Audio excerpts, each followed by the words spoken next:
Hello everyone and welcome as we return to our webinar series after our last in-person meeting, and today it's going to be on the topic of the role of bioinformatics for proteomics. We're joined by two speakers, Dr. Vadim Demichev and Professor Mathias Wilhelm, alongside our guest chair for today, Professor Olga Vitek. Olga will chair the question and answer session, and after both talks, in a roundtable discussion with our speakers. So now I have just a few of the usual housekeeping points to go over before handing over to our guest chair to introduce the first speaker. As always, we're using our Slack channel for questions and discussions, so please join us there to ask the questions. Use the thumbs up to let us know which questions you'd like to hear answered, and please direct your questions to each speaker by naming them, as we'll be having a joint Q&A and roundtable after both talks. For those of you who need an attendance certificate for this webinar, these will be available after the last slide. So once again, we'd like to say a big thank you to the European Proteomics Association, the British Society for Proteome Research, the Young Proteomics Investigators Club, and the London Proteomics Discussion Group Committee for their help and support in setting up this webinar. And thanks also to the London Biological Mass Spectrometry Discussion Group, the London Metabolomics Network, and the News in Proteomics Research blog for promoting this event. We're also grateful for Imperial College London for providing us with webinar support. Thanks also to our YouTube channel subscribers. The talks today will be available to watch again online afterwards. So a huge thank you to our speakers and guest chair for making the time for us today. And now Olga will introduce us to our speakers, but first I will give you a quick introduction on Olga. So Professor Vitek holds a PhD in statistics from Purdue University and was previously a faculty and university faculty scholar at Purdue. Her research interests intersects statistical science, machine learning, mass spectrometry and systems biology, and she's developed the open source software MS Stats and Cardinal, which have been widely adopted in academia and industry.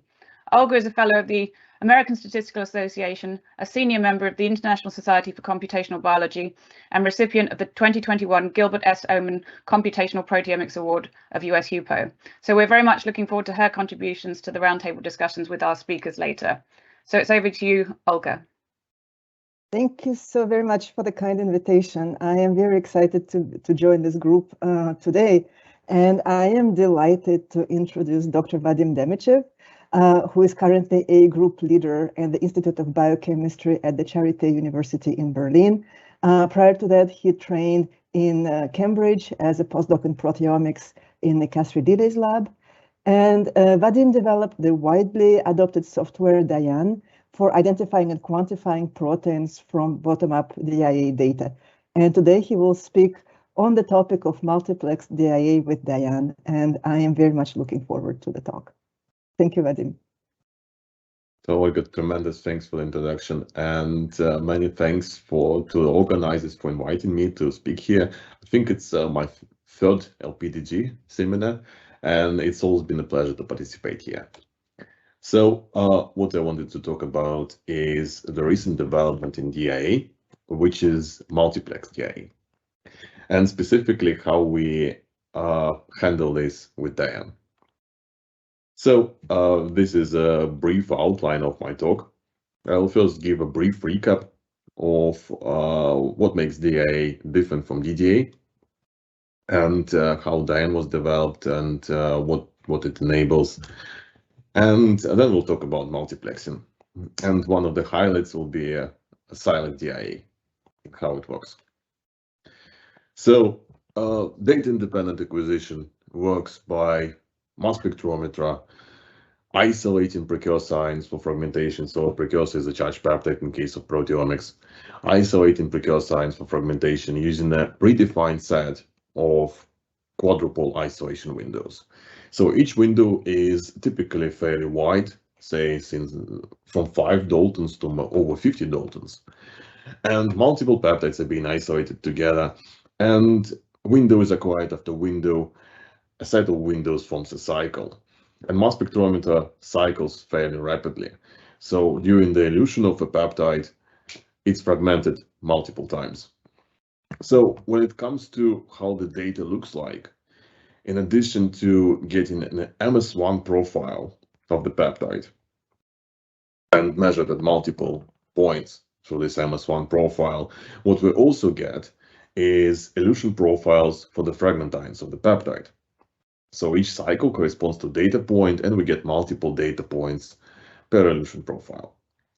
Now, in contrast, the data-dependent acquisition operates in a bit different way. So it first acquires an MS1 spectrum, and just like depicted schematically here like this.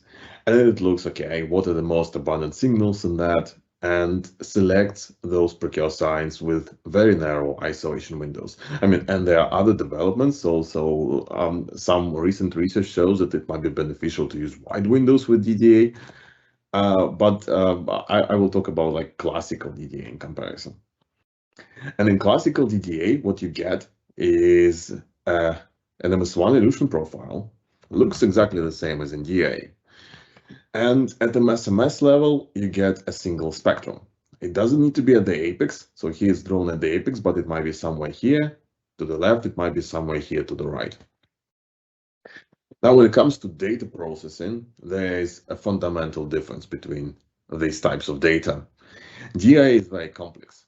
It provides wealth of information. You can look at how signals from different fragment ions and from the precursor ion itself correlate with each other with time, for example.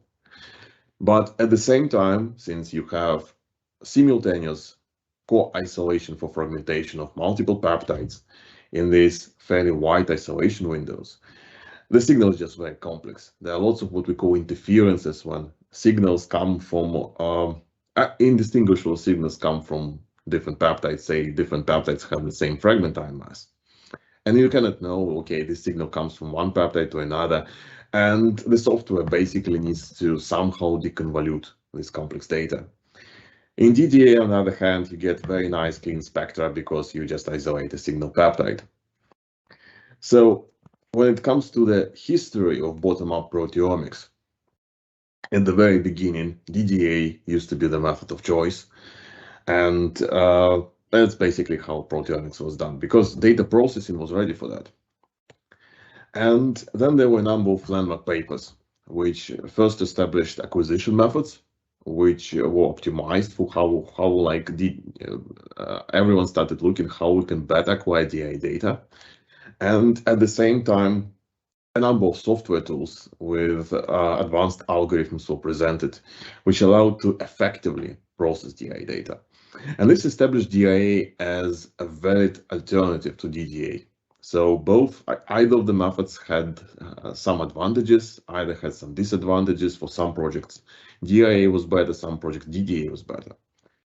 So since then, both DIA and DDA have been developed quite extensively. And when it comes to DIA, what happened is that many limitations disappeared, but some limitations still remained.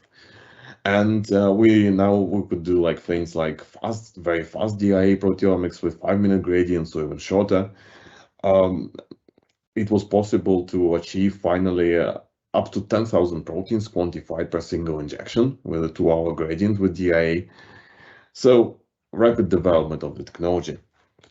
And if we talk about the current state, we can say that most limitations have disappeared. DIA is a very valid technology for quite a wide range of experiments and many method of choice for many experiments. And if we just look at the performance transformation of proteomics, then 7 years ago, the state of the art was quantifying about 4,000 human proteins from a cell lysate using 2-hour chromatographic gradient. And now we go, a year ago, it's now 5-minute gradient and 5,000 proteins. So huge jump in throughput, and at the same time better data quality. And currently this is still in progress, and there's lots of work on DIA on making it deeper, on making it faster, on making it more precise quantitatively. And all this progress is driven by 3 factors. So the first one, and maybe the main one in some aspects, is new data processing methods. Because again, the initial challenge of DIA was complex data, and any advance in that significantly improves the resulting quality of protein quantities and protein numbers. Then it's of course new and sensitive mass spectrometers and new mass spectrometers which can maintain fast scan rates for fast proteomics. So there's new timsTOFs, Xenotoph instrument from Sykes, coupling new thermal mass specs with FAMES. So many advantages in that. and also new acquisition technologies which allow to operate the mass spec in a different way, suitable, very suitable for particular application. So some time ago, we developed our own software for processing DIA data called DIANN, data independent acquisition via neural networks. So it's free, and you can find it on GitHub, and we published a number of technology papers based on that. So it has a graphical user interface, very easy to use. Almost everything is completely automated. So that's what we're using ourselves. And the main message was that we wanted to do short gradient proteomics to do large-scale experiments. And we specifically optimized our software for that. Now, that was the beginning for us, and we did like many other technology features in it. But I will just show a benchmark. It's more recent. It's not from the original paper where we presented DIANN, but shows the same concept. So if we compare DIANN to alternative software on longer gradient, so this is 60 sample per day method on an EVASEP LC system, so it's 21-minute gradient. We see a moderate advantage. Well, here it's about twice in terms of identification numbers. If we do similar comparison using 200 samples per day method, so it's a very high throughput proteomics, then we see a very significant advantage. Why does it happen? Because we specifically optimize for this scenario. And fast methods, they generate complex data. Because of low peak capacity, you co-isolate many peptides for fragmentation, and this creates data more difficult for the software to handle. So specific optimizations were required to enable processing of that. Now let's move to the main subject of my today's talk, which is multiplexing. And multiplexing is in general a beautiful technology because it allows to increase throughput. We just analyze multiple samples together, be it either SILEC, but maybe for SILEC it's mainly for the purpose of precise quantification. But other types of multiplexing, like using M-Track, I-Track, TMT, they just allow to analyze multiple samples using the same mass spec acquisition. And throughput is just one of the benefits. So you spend less mass spec time. Mass spec time is one of the most expensive factors in doing mass spec experiments. So this is tremendously helpful if you can reduce the usage of mass spec.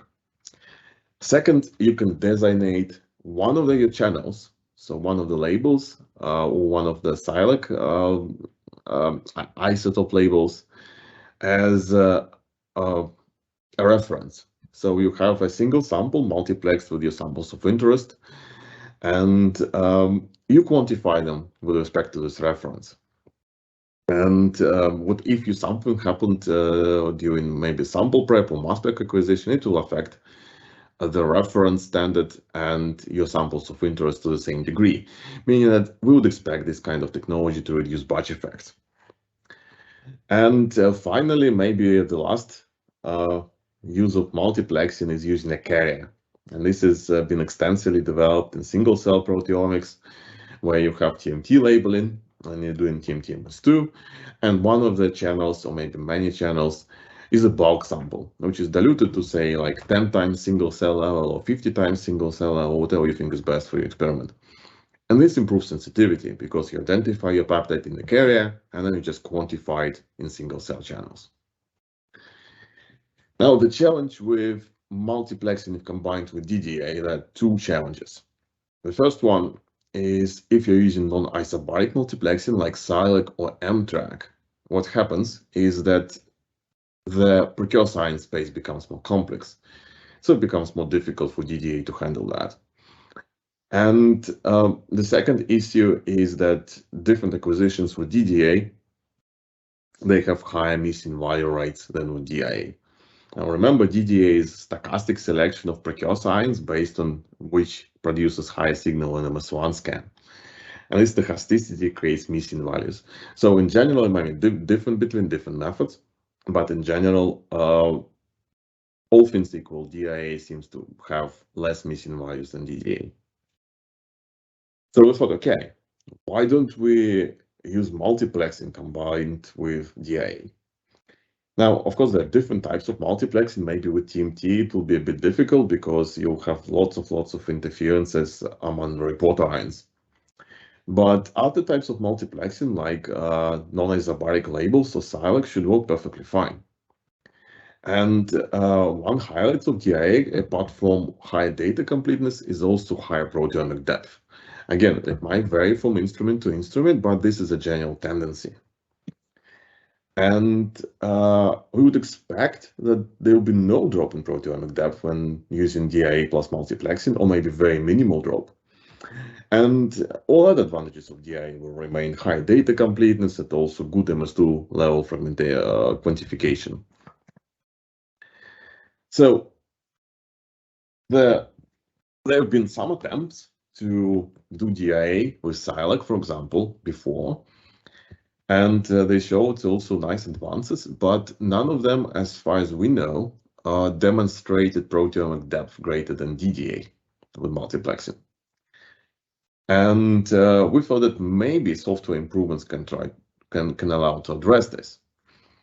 So we implemented a multiplexing module in our DIANN software. And it rests basically on two main ideas. The first one is what we call translation of identifications. So in order to identify a peptide, you need to know its precise retention time. And when you try to identify a peptide, normally in DIA or DDA, you have multiple candidate signals which might look like the peptide of interest at different retention times. And what the software needs to do is choose the best. But the moment you know the exact retention time, you know where to look. So what the software uses here is the fact that peptides, which only differ in their isotopic composition, because silex was used or because chemical labels with different isotopic composition were used, these peptides have identical chemical properties, and therefore they elute at the same time. So if you identify the peptide in a single channel, you effectively identify it in all other channels. So here the schematic is for two-channel silex, but the same algorithms, they work for any kind of degree of multiplexing. So you can have like one signal which is identified confidently in one channel, and another channel is very noisy, you cannot identify it confidently per se. But since you know that they elute at exactly the same time, what you can do is just, okay, say you identify it in this channel, and here you just integrate the signal. And that's it. So very simple. Now, another idea is how to quantify things, because, as I said, just integrate the signal. And usually in DIA, what you do, you have different fragment times, they have different elution profiles, you just integrate everything. And this works, it's okay. But if you have very noisy signal, integrating it will produce inevitably very noisy quantity. So the question is, if we have a multiplex setup, can we improve on that? And the answer is yes, because what we can do is select several, maybe one, maybe two, maybe three fragment times for both of the peptides, which show a good signal. So for one channel and for another channel. And then what we could do is calculate the ratio of those fragment times. So for one pair of fragment times, for another pair of fragment times, the ratios will be slightly different. We can take the median. And then we multiply the quantity which was calculated confidently, because the signal is nice and clean, for one channel by this ratio, and get the estimate of the quantity for another channel. Or if you have a multiplex setup where you have many channels, arbitrary number, or if you have suitable labels, then we get like these estimates in all other channels except this one with the best signal. So this is the idea. And now the question is how well it performs. So this is a benchmark, and it's our collaboration on silex with French Department of Hematech in Toulouse. So what we did here is human cells, which were either left unlabeled or grown with silex labels. And light cells and heavy cells were mixed in different proportions. And the question is, how precisely can our workflow extract those known ratios from the data? So if it's absolutely precise, that's what we want to aim for. And the data was acquired on a very well-performing Q-exactive HFX. So in the Tivatec, they have super well-optimized instruments. Now, to the left is the box plot of ratio distributions for different mixtures without using any fancy algorithms. In the middle is what we have if we use translated quantities. So this idea of what we call translated quantities, the idea of choosing fragment times, calculating ratios, and adjusting quantities based on that. And what we see is that there is very significant improvement in accuracy of quantification. So you can see the spread here. This is from 5% to 95% quantile. And the box plot corresponds to interquartile range. And this is with this translation of quantities for 10:1 light to heavy ratios. This plot is if we add to that translation of identifications. So we actually quantify peptides which normally wouldn't be identified even if we were not using this translation of identifications. So if we look at the protein numbers, this improves them dramatically. So instead of 6.4 thousand varied ratios for 10:1 light to heavy, we get 8,000. So this is a very nice improvement in sensitivity and also data completeness. And of course, quantities are no longer as precise, but if you look at the histogram, you can see that, I mean, it's still okay. And this is still looks quite good if you compare it how label-free LFQ bench type of experiments look. And I mean, this is also these ratios now plotted against the logarithm of the light channel. And you can see that there is very little bias happening even for low abundant quantities. Also, CV values are quite nice. So of course, for higher ratios, they're not as good as for low ratios, but they're still okay. And one of the applications of SILEC is maybe the main application, is looking at the rates of protein to nova processes. And there is a classic experiment you can do. You can grow your cells in one media and then switch to another media and then monitor in a time series the proportion of labeled proteins for each particular protein species. And we did this experiment. And what we saw is that, of course, at 1 hour you have tiny proportion of proteins labeled. And already at the time, the identification numbers, those are numbers where we can calculate the ratios, are quite good. And the CV values for the proportion of heavy proteins are also okay. So this is a usable data. And then the CV values become excellent when you have more stuff labeled heavy. I also like to highlight, so in terms of total numbers of identified proteins per run, this keeps being about 8.7 thousand, and this does not depend on the relative proportion of light and heavy SILEC channels. So what we see is that we basically have little to no decrease in identification performance because we're using multiplexing, which is very nice. And I would also like to highlight, of course, I mean, it's not just SILEC, which is the application, but you can easily use any non-isobaric labels. And this is this works with similar algorithms. So there are some adjustments necessary, but in general, it's similar algorithms in data processing software. And this is our collaboration with Slavov Lab. So what we did, we labeled cells with mTrack. So it allows free-plex labeling with 4 Daltons between labels, and the labels are attached to the N-terminus and to lysines of the peptides. And what we saw is that we can overall characterize it as similar performance in terms of identification numbers and also similar performance in terms of quantification. So this is a LFQ bench type test when we mix different species in different ratios, again, see how well the logged flow can reproduce the ratios, and the results are similar. We can say comparable. The main difference is that mTrack allows to analyze 3 samples in parallel, whereas label-free just analyzes 1. So we have 3 times higher throughput. And of course, I mean, there are different ways to achieve high throughput. One can just go to very short gradients. The problem is for high sensitivity proteomics, this is not always a valid option, because sometimes you really want to use low flow, nanoflow gradients. And with nanoflow setups, you just cannot make them super fast. I mean, there have been some attempts with 2-column systems, but this hasn't been widespread yet. And we thought this is ideal for single-cell proteomics, which demands both sensitivity, but at the same time, large numbers of cells analyzed for good statistics.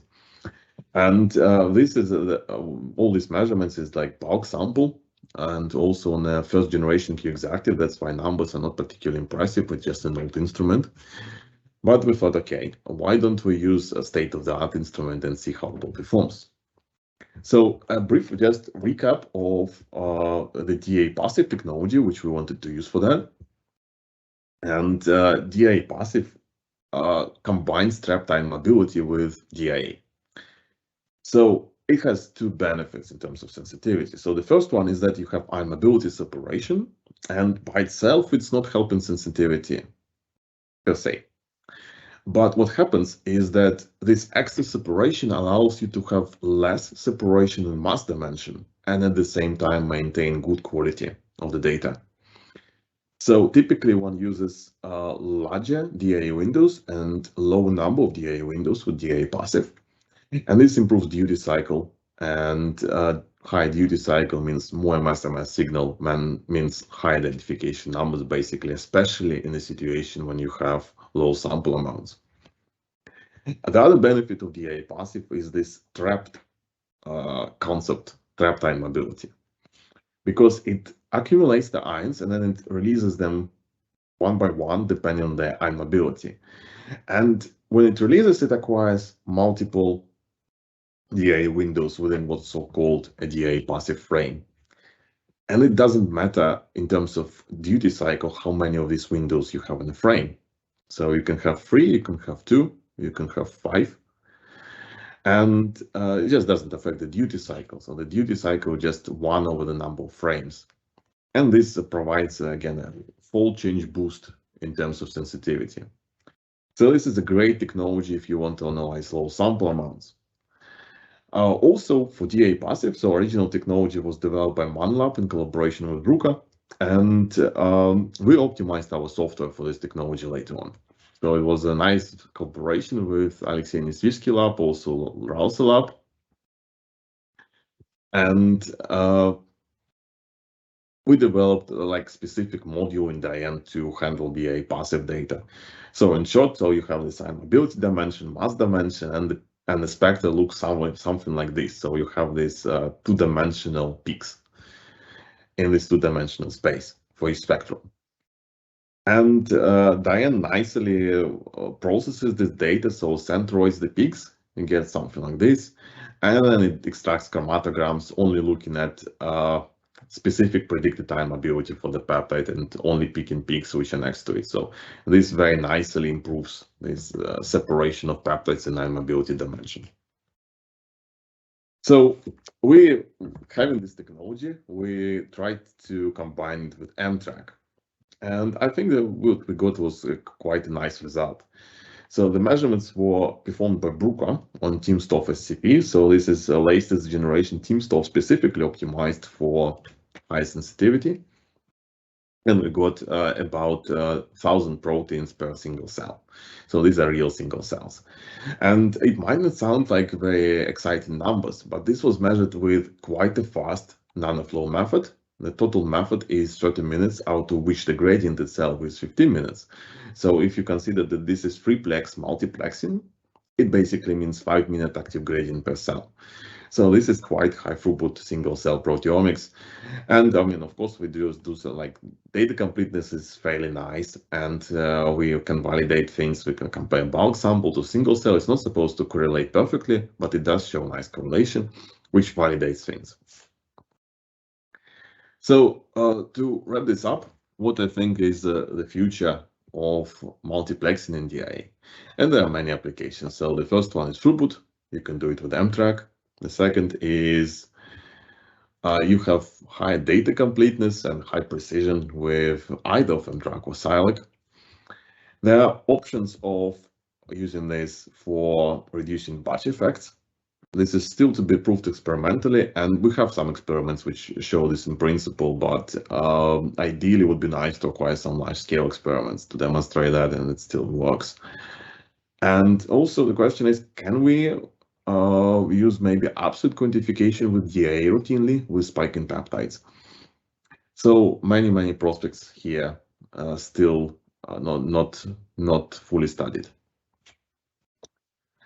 So I would like to thank you for your attention and to thank many people who contributed to this. First of all, my lab and the institute and at the Charité.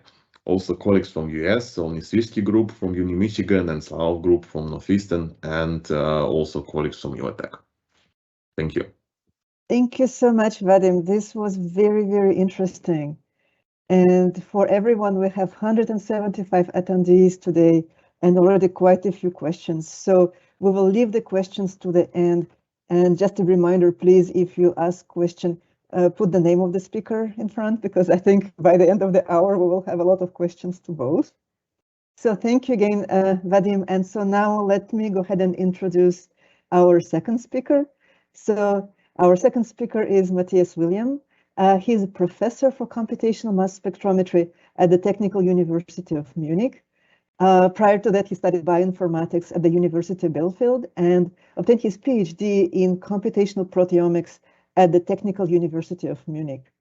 And during the PhD, he developed a widely known database called Proteomics DB. And currently, his research group develops platforms and tools that evaluate, analyze, and interpret mass spectrometry data. And today he will be talking to us about how Prosit boosts mass spectrometry-based proteomics one spectrum at a time. Welcome, Mathias. Thank you, Olga, for the introduction.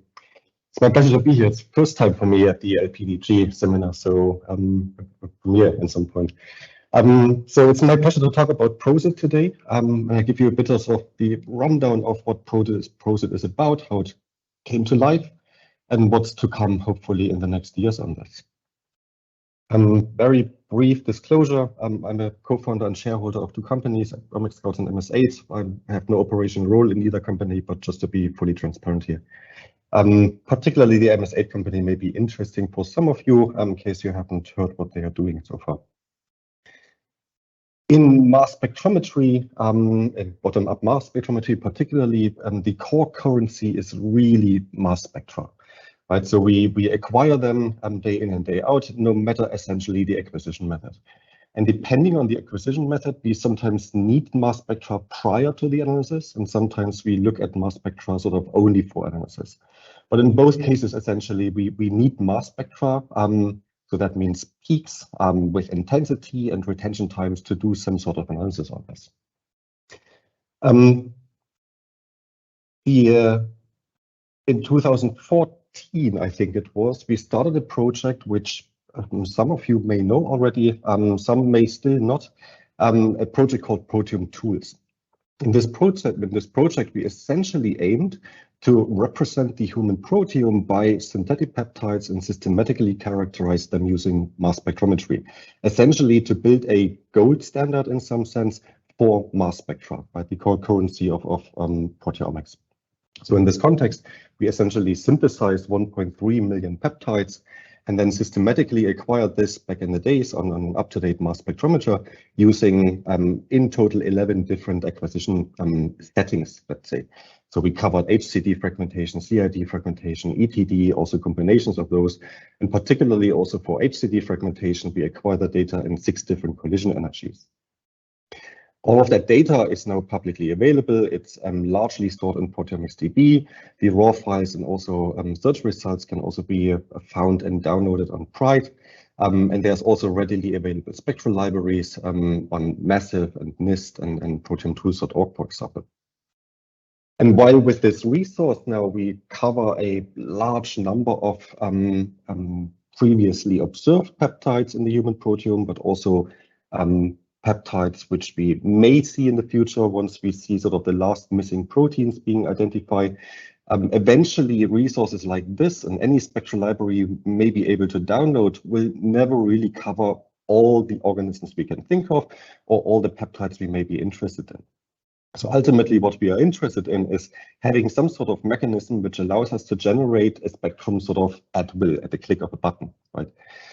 And this is essentially what we realized also in this project, that while synthesizing 1.3 million was quite a challenge, we only really cover the tip of the iceberg, even just from a human proteome perspective.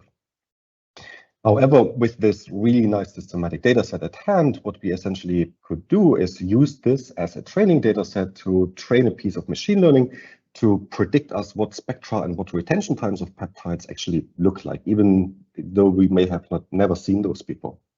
So what we did is essentially trained a neural network, which we call Prosit, on particularly here, published in 2019, on tryptic peptides acquired with HCT fragmentation. The neural network, essentially the architecture of this, was inspired by a translation task where we essentially encode a peptide sequence, the collision energy, and the precursor charge, so three important, in some sense, properties we need to predict what the intensities of the corresponding tandem mass spectrum will look like. This is encoded into a so-called latent space, a somewhat lower dimensional representation of these three input features. And then we can decode this into, for example, fragment intensities or retention time. On the right-hand side here, you will see a mirror plot, the experimental spectrum acquired in the context of the Proteome Tools project to the top, and the corresponding predicted spectrum to the bottom based on Prosit prediction.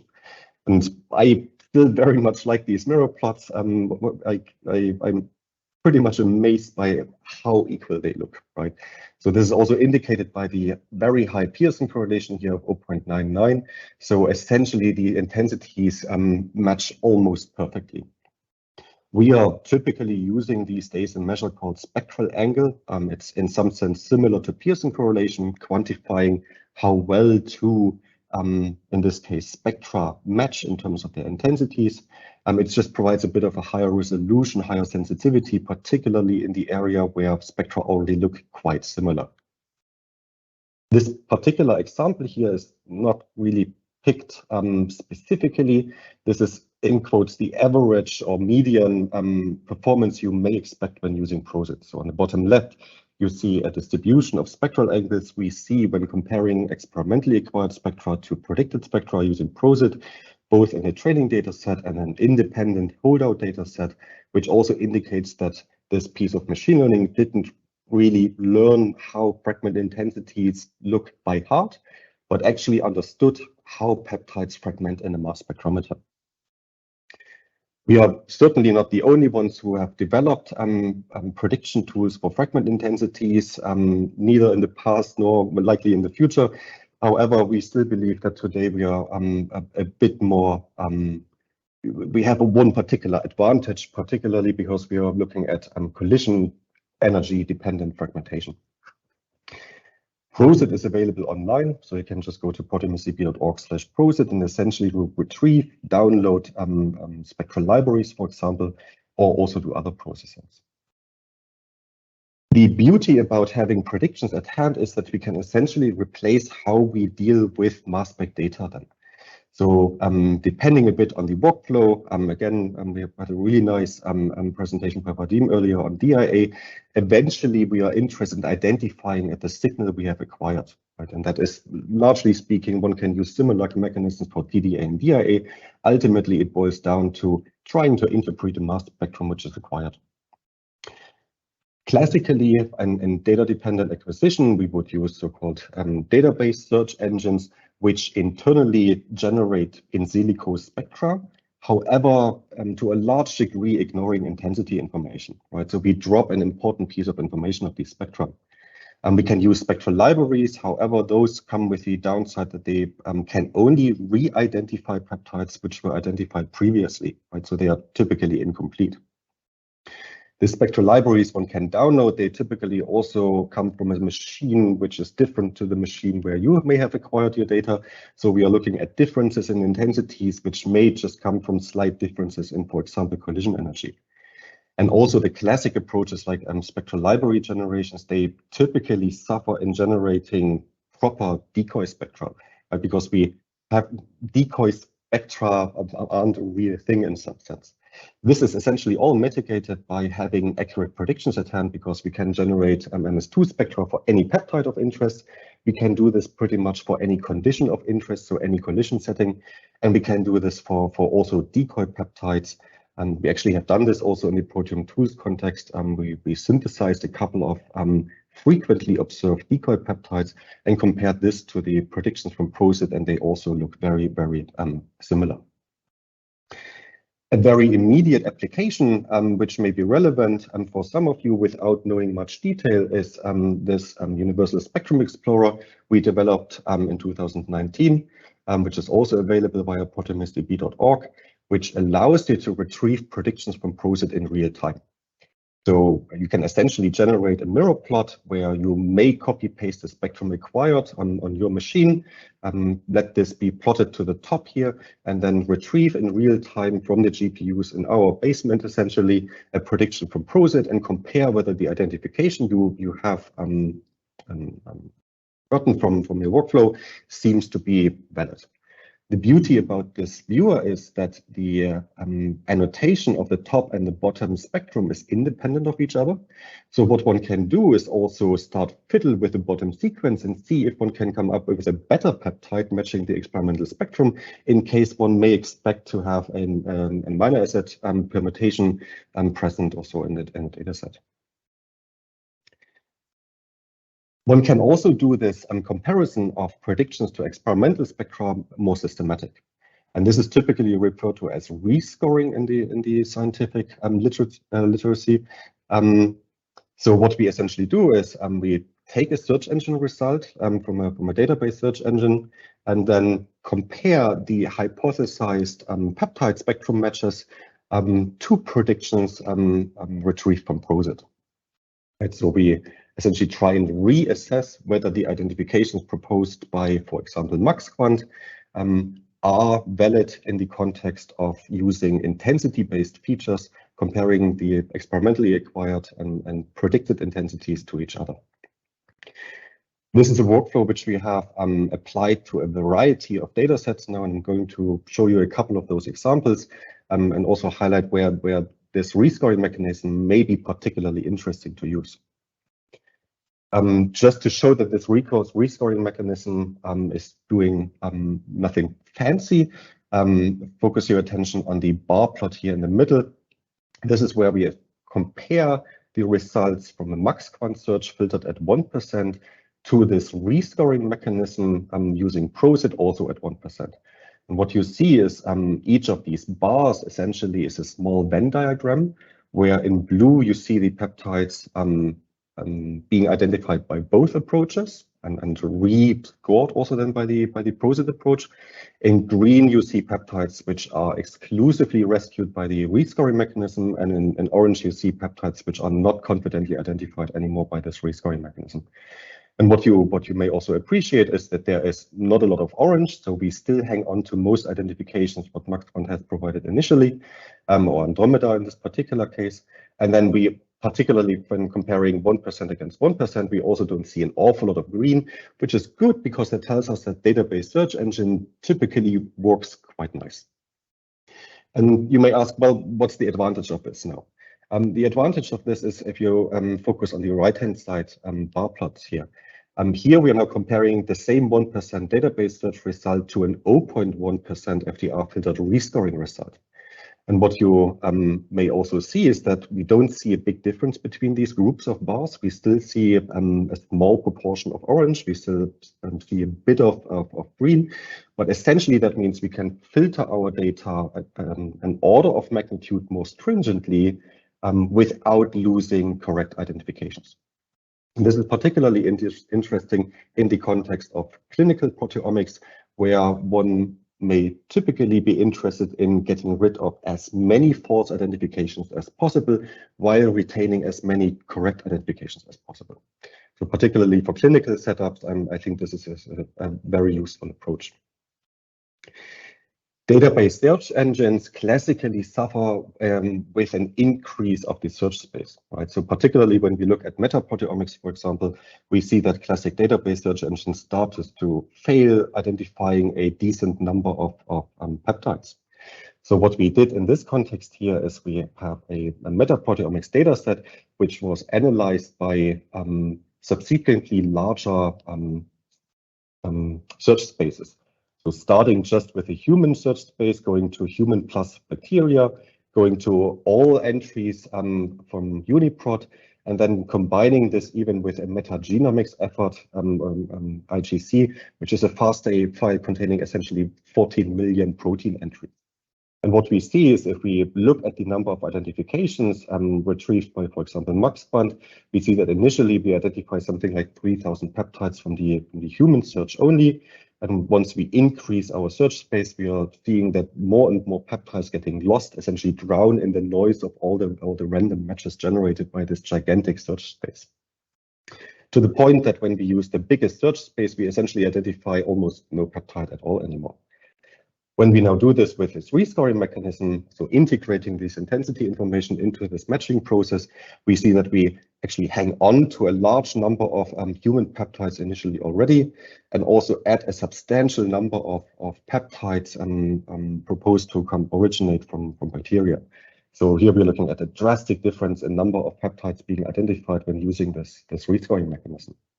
So particularly in use cases where the search space is quite big, where target identifications would otherwise drown in the noise of all the false positives, this rescoring mechanism seems to be very viable in retaining correct identification. We have by now also extended Prosit to be able to predict spectra of not only tryptic peptides, but also non-tryptic peptides. So for this, we essentially used again data acquired in the Proteome Tools project, where we synthesized peptides from HLA-1 studies, from HLA class 2 studies, but also LysN and ASPN studies, and essentially retrain Prosit. And what you see here is the comparison of the 2019 published version to a 2020 published version, where we see an overall increase in the performance, particularly for peptides observed in a charge 1 state, because this is typically excluded from acquisition when looking at tryptic peptides. Applying this rescoring mechanism again, we see that we can actually increase the number of identifications by quite a bit. Again, one of these bars here indicates a Venn bar, where in blue we see the overlap between a data set of monoallelic cell lines presenting HLA-1 peptides on the surface. And we compare this to a rescored version using MaxQuant, and we see that largely we have very little red, so we lose very little peptides. And on some occasions, like this A3101 allele, we actually see that we almost double the number of peptides by using this rescoring mechanism. To indicate that most of these identifications aren't false, aren't just random matches on the right-hand side, what I show here is two motif plots. To the top is the motif of the original processing published here by these two scientists at the Broad. And to the bottom, you see peptides identified exclusively by this rescoring mechanism for the same allele.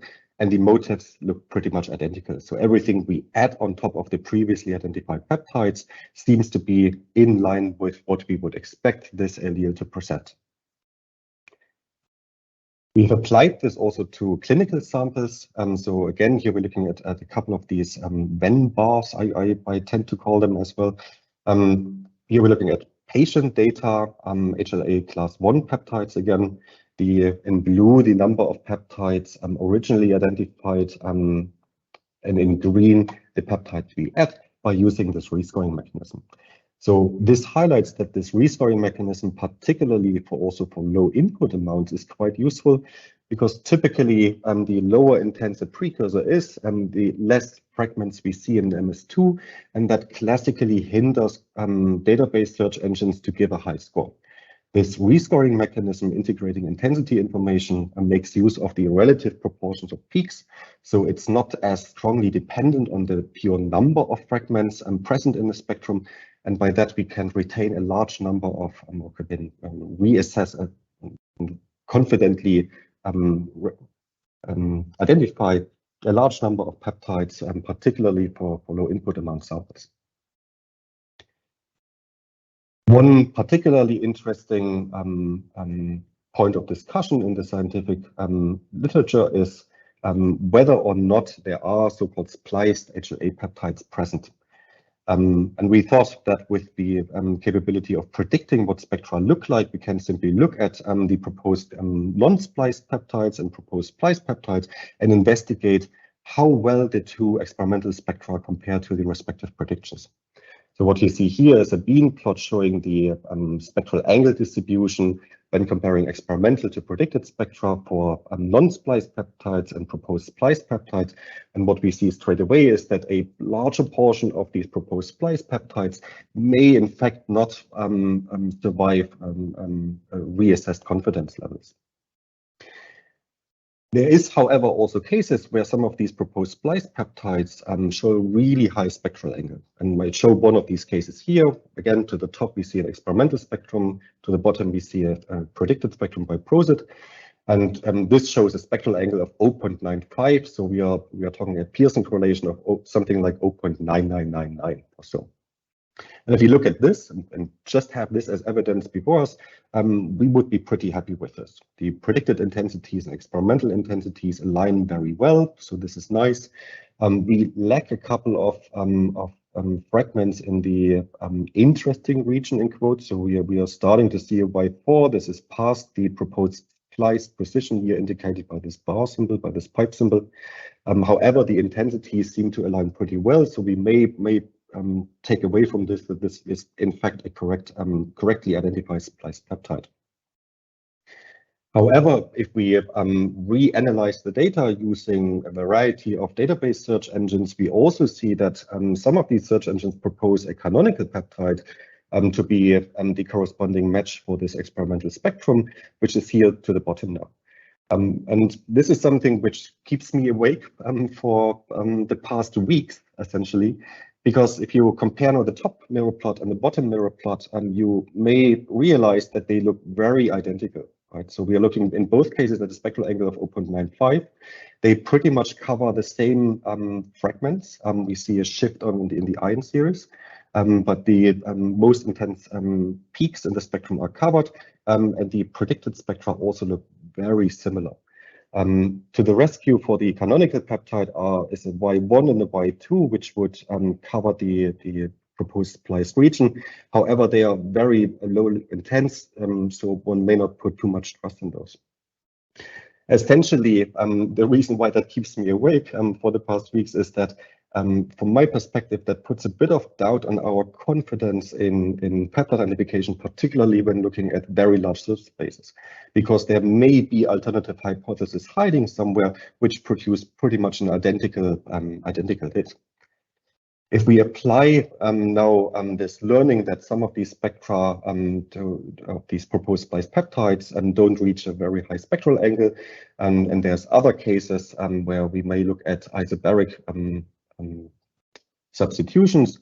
What we saw in this comparison is that of the originally proposed 1,200 spliced peptides, we really only retain 160 in the end, which remain confident, which at least puts a bit of a dent on the number of expected spliced peptides. It's still open whether these remaining 160 are in fact real, and this is going to be a challenge to validate this, given that even if one were to synthesize these two peptides, the spectra will probably also look very identical.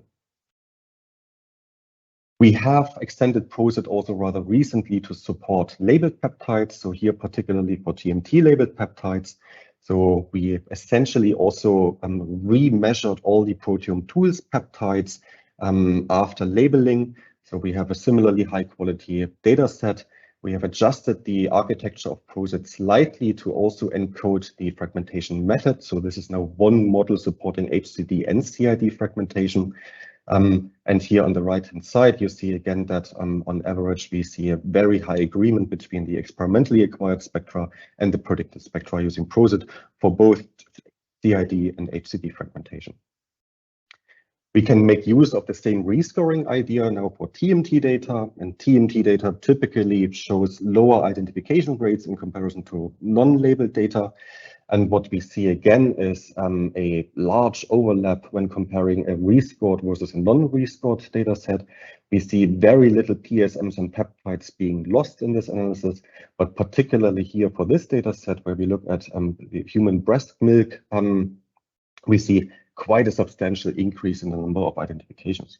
And that's again in line with the observation that particularly samples of low input amount and body fluids in some sense show this as well, given their range of expression. We see that rescoring boosts the number of identifications by quite a bit. Here we are even adding 600 proteins on top of the initially identified 1,200 proteins. A small takeaway in this is on the bottom right-hand side here, you see the fuzzy clustering of protein expression data from this breast milk data set. Essentially, what was done is we sampled human breast milk, particularly in the early days of breast milk maturation, essentially at a day and night cycle. And what we see is that there is two groups of proteins which show a very clear correlation with the day and night cycle. And this has been reported also in other animals, particularly for this LALBA and ENO1 protein here, that this is present. It's not entirely clear why this is. That may just be correlation. It was also postulated that this is used in a biological meaning that the breast milk essentially should give the baby a clue on when it's day and when it's night. So it may be useful to label your breast milk and only give this to the corresponding day or corresponding time the next day then. What's to come? So far I've talked largely about unmodified peptides.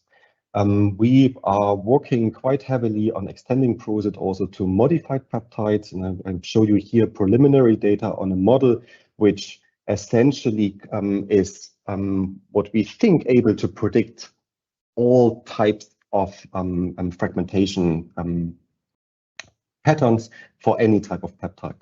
So this model here particularly supports Y and B ions as the previous models, but also includes a major set of neutral losses, which is particularly interesting in the context of confident site localization or, for example, phosphorylation. This also includes labels, so we're looking at TMT and TMT Pro labeling here. It's one model supporting CID and HCD. This is again, as previous models of Prosit, supports various collision energies. This is particularly interesting for HCD fragmentation methods. We have trained this in a way that it is also able to predict the fragment intensities of modified peptides, which were not necessarily part of the training data. So one can do a couple of nice tricks on how to encode modifications in the peptide sequence such that if you are interested in modifications for which we didn't have training data, one can still use this to predict what a fragmentation spectrum would look like. Peptide synthesis is still a bit tricky, so all of our training data set contain pretty much singly modified peptides. However, what I show here on the bottom is a particular data set where we compare this model's performance to multiply modified peptides. So what you see is a lot of beams. On the left-hand side in green, it's the spectral angle for HCD spectra, on the right-hand side for CID spectra. And on the bottom, you see indicated which of these beams contains peptides of which modification state. So at the very first beam, essentially, we see peptides with no modification attached to this. And then on the right to this, we see peptides harboring citronylation. And a bit further to the right, for example, we see acetylation and oxidation attached to these peptides. This is here to show that even though Prosit was trained on singly modified peptides only, it also works very well on peptides harboring multiple modifications and even quite different modifications such as the glycol remnant, phosphorylation, methylation, oxidation, here for this particular case in the middle. So 4 modifications attached to one peptide. And in this context, we still see a very good performance of Prosit. We are heavily working to make this also publicly available. It's largely just a matter of lack of hands to get this ready in a manuscript and eventually also accepted. You may ask yourself, where can you get access to all of this? The classic way on how you may want to do this is probably to go to proteomicdb.org/prosit, where one can upload a list of peptides and then download the Spectra Library, which you then may use to do DIA data analysis. You can use this also in Skyline to set up targeted assays, or use this as a Spectra Library for Spectra Library database search engines. We also support online this rescoring mechanism. However, because this is our infrastructure we are hosting here, we can only offer this for one raw file at a time. However, if you want to see if this rescoring mechanism may be beneficial to your data set, you can come to ProteomicsDB, upload your raw file, upload your search engine result, and essentially try this rescoring mechanism yourself. If you're more experienced in sort of IT, you can also go to GitHub and essentially download a Docker, which comes in a pre-compiled version of the initially published Prosit version. Prosit is online since 2019, and since then we have predicted more than 6 billion spectra and served this to the community. I did a bit of the back of the envelope calculation. If you sort of apply a couple of numbers to this, it essentially boils down to 19 mass spectrometers running since 2019 at a 70% capacity, essentially. That's quite a crazy number. GPUs are quite fast. The GPUs we have, they predict spectra with about 66,000 spectra per second. So if you want to regenerate these 6 billion predictions, that will take us about a day. And that gives you maybe an indication of the future, that it's likely much more efficient and much faster to predict spectra than even acquiring the spectra you have yourself. We are also heavily working on libraries which allow you to make use of what I've showed over the past 25 minutes yourself. So the rescoring workflow, we internally refer to this library as Oktoberfest. We are in the process of making this publicly available on GitHub, and we are in the last bits of this. So I expect that by early next year, you will find 3 repositories online which allow you to run this rescoring yourself on your local hardware. Because these rescoring workflows typically rely on GPUs, because Prosit is a neural network and that typically runs on a GPU. And that also comes with the requirements that you have GPUs in your lab. And we do realize that this is not always the case. So and setting up all of these different deep learning tools locally is typically a bit of a challenge.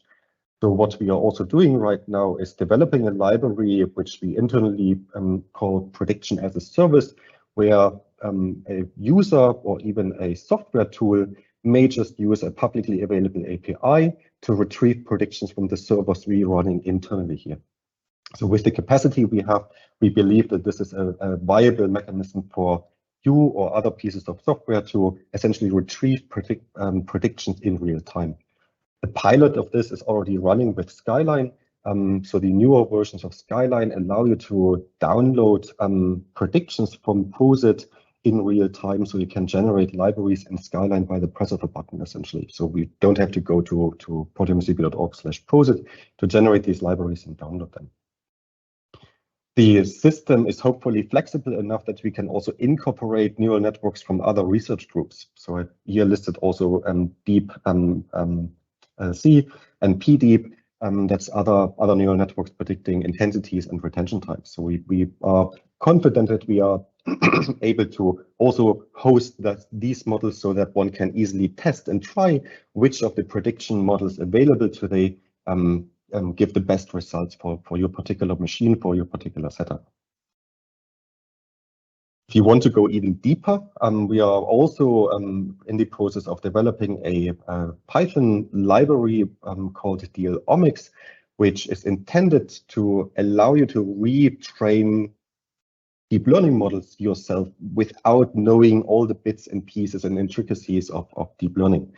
So what I show here on the bottom in black is this quote, is a couple of lines of Python code which is required to essentially retrain the retention time Prosit predictor from scratch.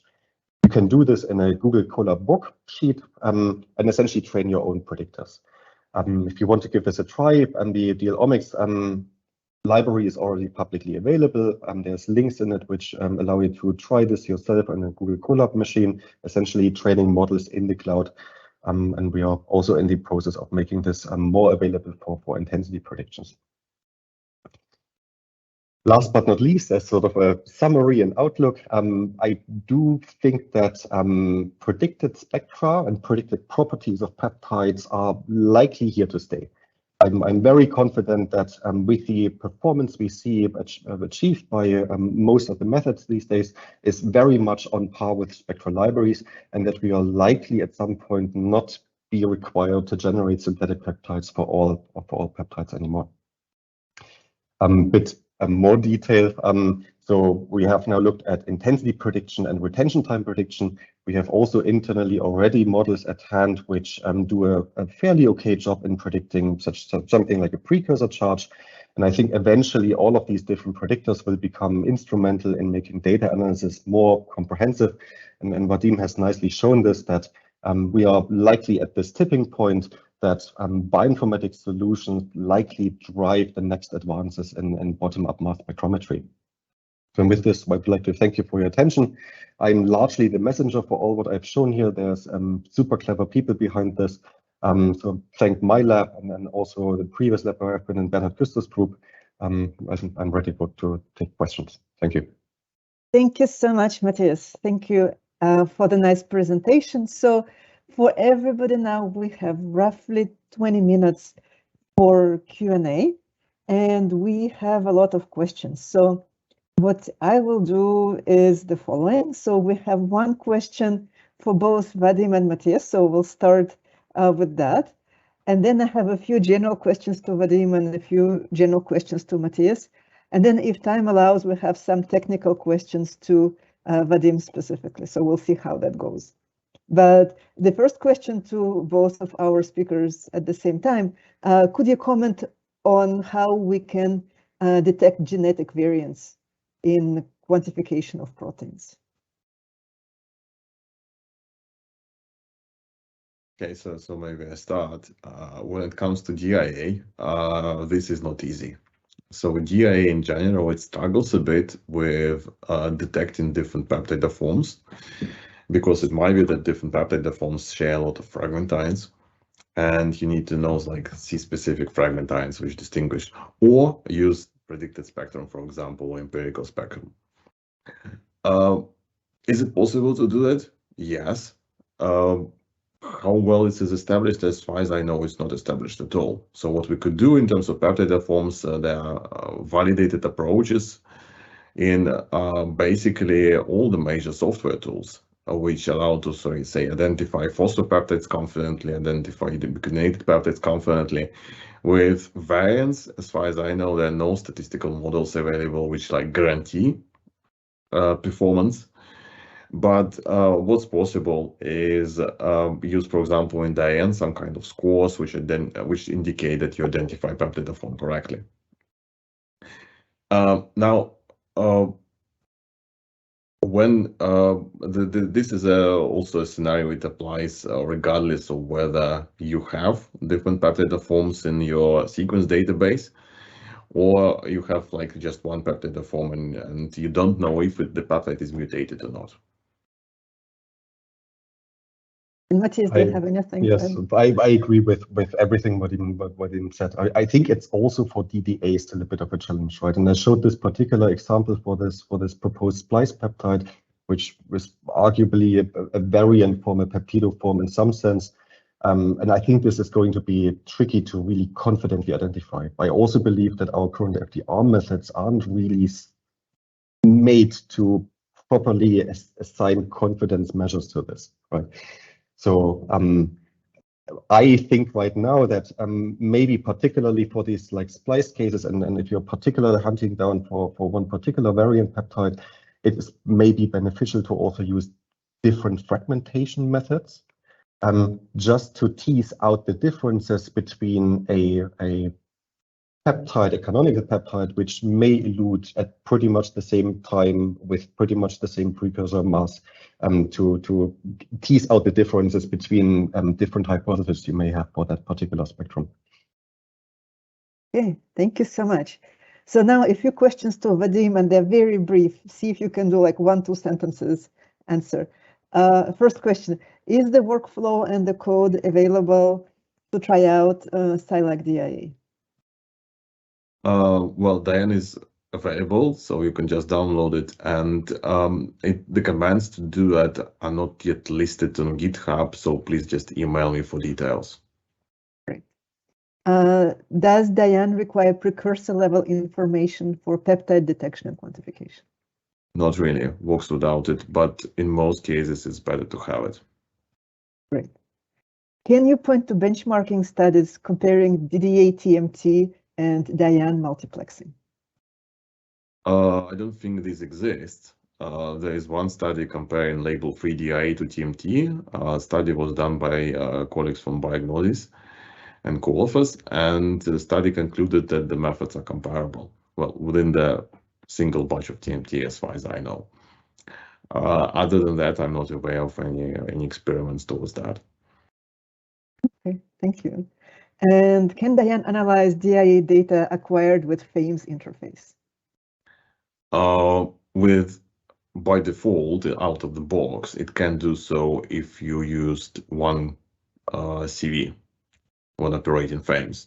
If you use multiple CVs, need to use third-party scripts which split the file into multiple MZXML files and then analyze this separately with DIANN. So it's a bit of a hassle. And now a little bit maybe longer answer if you would like. Could you please share your experience on using DIANN and multiplexing for quantifying phosphopeptides? We've never done this. So this is something we might want to do. It's a challenging task, but so far just cannot comment. Okay, well, thank you very much. That was very clear. So now a few questions for Mathias, if you don't mind. So there are other search engines such as Comet, MSGF+, and MSFragger that have much higher sensitivity than MaxQuant. Have you tested if Prosit can give such a boost when using those search engines as opposed to MaxQuant? Yeah, so we haven't really done this systematically. I absolutely agree that different search engines come with different advantages and different disadvantages. Particularly for TMT, MaxQuant may have not been the best choice because, at least as far as I'm aware, there's better search engines for TMT data. We have very recently tried pFind as a search engine for HLA peptides, and there we saw that it's already doing a fairly good job in identifying those. So there the rescoring doesn't seem to add an awful lot. Particularly there, what we saw is that we seem to reduce the number of false positives still. Right? So even though it may not provide a boost, it provides an independent mechanism of validating that the peptides you have identified are correct, or what the chances of those are that they are correct. Now another question to Mathias. So you've discussed rescoring database search results using Prosit. Would it be possible and more efficient to create a search engine directly based on Prosit? And in parentheses, maybe using generative adversarial networks? Absolutely, yes. That's a fair point. So when we started working on Prosit, we were really interested in can we predict peptide properties accurately, right? Once we understood that we can do this, obviously it's more a question of application, and the low-hanging fruit was to use existing tools essentially and see if we can improve upon them. We have then in the meantime also started looking into how we can make use of them more directly, and this is essentially the spin-out MS8 who has developed this idea further. But we have to check with these with the company what they exactly did and reach out to them. I don't want to do any particular advertisement here for this. Okay. And one more question to you. Have you thought about extending Prosit for very low sample amounts or single-cell proteomics? Could the change in ion detection or ion intensity be an ideal scenario for a rescoring approach? Yes, the single cell data is particularly interesting because of the low input amount. So there we would expect that this rescoring idea provides a boost. We are currently so we are essentially extending Prosit to not only take the peptide sequence and so on into account, but also in some sense the precursor intensity to give us an indication of which fragments we are likely not going to observe in the spectrum anymore, right? This is a bit tricky because that depends on HEC settings and injection times and so on. So one has to be a bit careful. What we typically see in Proteome Tools is that we start losing the low intense fragments. Right.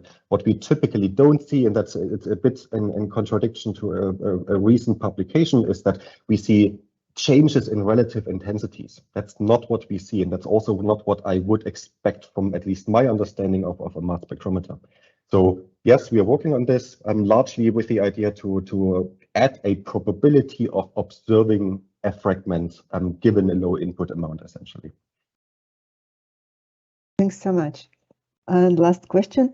Why do you think Prosit does so much better for chymotrypsin data compared to MaxQuant? Was Prosit trained equally on various enzymatic cleavage peptides? I do think that this is part. So the evaluation done there was on a Prosit model, which was exclusively trained on tryptic peptides. What we could already see by this analysis is that this the particular architecture we picked for Prosit is apparently quite good in generalizing. So it already did a really good job also for non-tryptic peptides. The reason I think why it's doing a particularly good job on the chymotryptic dataset is that we are looking at a protease which has many more potential cleavage sites, essentially. And by that, we are again looking at a larger search space. And particularly database search engines, they don't scale very well with the search space, right? We typically see that we tend to identify less and less the bigger our search space gets. And I think this is the particular reason why the chymotryptic data set showed such an improvement. Thanks so much. So now we have a few minutes left so that I will have a few technical questions also coming from the audience to Vadim, if you don't mind. So the first question is, if SciLac or MTRAG processing relies on the coelution of heavy and light channels, how does it deal with proteins that are present only in one channel? Oh, this is a super nice question. So this is indeed a problem. You can say, okay, this is exact retention time for this peptide, but do I really see any signal from this peptide? It might be that the signal coming there, which you observe, is just random noise or something interfering. Yes. And this is controlled statistically in DIANN. So there's a decoy model which makes sure that these kind of cases are taken into account, and there's a statistical model which looks at like fragment times, which is specific to a particular channel, looks at the MS1 signal, which is specific to a particular channel, and makes sure that something is detected. And the results I showed today with SciLac, they do include quite a loose filter on what's detected and what's not detected. This allows to significantly improve data completeness, significantly improve proteomic depth. And still the quantities stay reasonable, because in most cases, yes, you do see something in the channel, even if it's very, very difficult to assert that you confidently detect a peptide there. In case of error, in this case, then what you have is, instead of having a missing value or using imputation with something like minimal value or some other imputation algorithm, you're just imputing with integrating noise. So this is the worst thing which can happen. And we believe that this doesn't need to be a really 1% full discovery rate for most experiments. So if for regular proteomics, you filter 1% full discovery rate, it makes a lot of sense. For ensuring that indeed the peptide is in a particular channel, or maybe in both channels, it can be 5%, 10%, even 50% for many applications, and it works fine. Well, thanks much. So I will ask a follow-up question, I will use my prerogative as the chair. So I am a statistician, so we're using as input the output of tools such as DIANN, right, and specify statistical models. Many of these models assume independence of the data points, such as like the intensity in one channel is independent from the other channel. Given that you are using the intensity information between the channels for quantification, how much these assumptions of independence are a problem, in your opinion? So how much the independence is becomes approximate? Well, there is definitely dependence, right? And simply because we're just quantifying one channel using another channel. Exactly. And we're looking directly at ratios. The question is, will this dependence violate assumptions of independence in differential abundance testing, provided you have a well-randomized experiment? And this is something, yeah, which is, I think it's a very valid question, which might need to be investigated. On the other hand, I mean, we have a very similar situation also with TMT labeling. There's some leakage. And so nothing is always completely independent. Okay, well, I guess this is to be investigated further, right? This is to be investigated, yeah. Yes. This is, I think it's a very interesting question, yeah. Thank you. And related to this, there is another question from the audience. In multiplex DIA, how do you deal with within batch versus between batch comparisons, and what type of normalization do you currently do?